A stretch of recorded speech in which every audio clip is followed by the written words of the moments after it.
दोस्तों, जहाँ हिमालय की चोटी सीना ताने खड़ा हो और जिस धरती पे महात्मा बुद्ध निवासी रहे हों, उस जगह से रहस्यमयी और रोमांचकारी और भला क्या हो सकता है।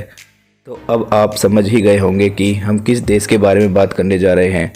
तो आपने सही सोचा, आज हम बात करेंगे अपने पड़ोसी देश नेपाल की। तो चलते हैं नेपाल के सफ़र में। दोस्तों, आपको ये जानकर हैरानी होगी कि दुनिया में सिर्फ नेपाल ही ऐसा देश है जो कभी गुलाम नहीं हुआ। हालांकि यहाँ कई राजाओं ने राज किया, पर इसे किसी देश ने गुलाम नहीं बनाया। इसलिए नेपाल का कोई स्वतंत्र दिवस नहीं है। यहाँ की जनसंख्या 3 करोड़ के लगभग है। नेपाल की राजधानी काठमांडू है, जो दुनिया के 10 लोकप्रिय देशों में शुमार है। दोस्तों, हमारी नेपाल से ऐसी दोस्ती है कि हम वहाँ बिना किसी वीज़ा और पासपोर्ट के चक्कर मार सकते हैं। दुनिया में नेपाल ही ऐसा देश है जिसे हिंदू राष्ट्र होने का गौरव प्राप्त है। दोस्तों, हमने पहले ही बात की थी हिमालय की, जो कि नेपाल की पहचान है।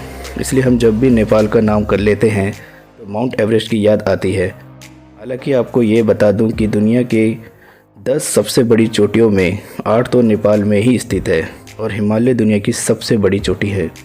अगर आपको ट्रैकिंग, राफ्टिंग के जैसे एडवेंचर का मज़ा लेना है तो आपको बता दूं कि नेपाल से बेहतर जगह कोई नहीं है। दोस्तों, पानी को इकट्ठा करने के मामले में नेपाल दुनिया में दूसरे नंबर पर है। लेकिन दोस्तों, दुख की बात तो यह है कि यहाँ बिजली बस 9 से 12 घंटे ही मिलती है, जिसके कारण यह देश इंडस्ट्रीज़, फैक्ट्रीज़ की मूलभूत सुविधाओं के मामले में अन्य देशों की तुलना में काफ़ी पिछड़ा हुआ है। आपको सुन के बुरा लगेगा कि नेपाल का नाम गरीब देशों की सूची में सबसे ऊपर आता है, जहाँ के आधे लोग दिन में $1 से भी कम पैसा कमाते हैं। जिस तरह हमारे देश में गाय की पूजा की जाती है, उसी तरह नेपाल में भी गाय को बहुत पवित्र माना जाता है और गाय की पूजा होती है। इसलिए गाय वहाँ का एक राष्ट्रीय पशु भी है। नेपाल की करेंसी नेपाली रुपीज़ है, जिसका मूल्य हमारे इंडियन रुपयों से भी कम है।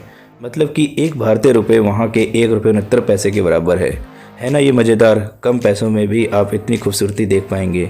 दोस्तों, अगर लोगों की बात करें तो नेपाल के लोग बहुत शांत स्वभाव के होते हैं। वहाँ लोग हाथ नहीं मिलाते, बल्कि भारत की तरह नमस्ते करते हैं। दोस्तों, नेपाल के बारे में एक और रोचक बात है, यहाँ कभी जाति या धर्म के मामले में कभी दंगे या फसाद नहीं हुए और जाति संघर्ष के नाम पर आज तक एक भी खून नहीं बहा, क्योंकि यह देश एकता और धर्मनिरपेक्ष के मामले में सर्वश्रेष्ठ शिक्षित है। तभी तो यहाँ के लोग एक खुशहाल जीवन बिताते हैं। नेपाल में भगवान बुद्ध के प्रति लोगों के दिल में असीम श्रद्धा है और महाशिवरात्रि इनका सबसे बड़ा त्यौहार है। नेपाली भगवान तिब्बत और भारत की कला से मिलते जुलते हैं। यहाँ चावल को बहुत पसंद किया जाता है और चावल के बाद मोमो यहाँ सबसे ज़्यादा खाया जाता है। मोमो की दुकान काठमांडू शहर में आपको हर गली नुक्कड़ में देखने को मिल जाएगी।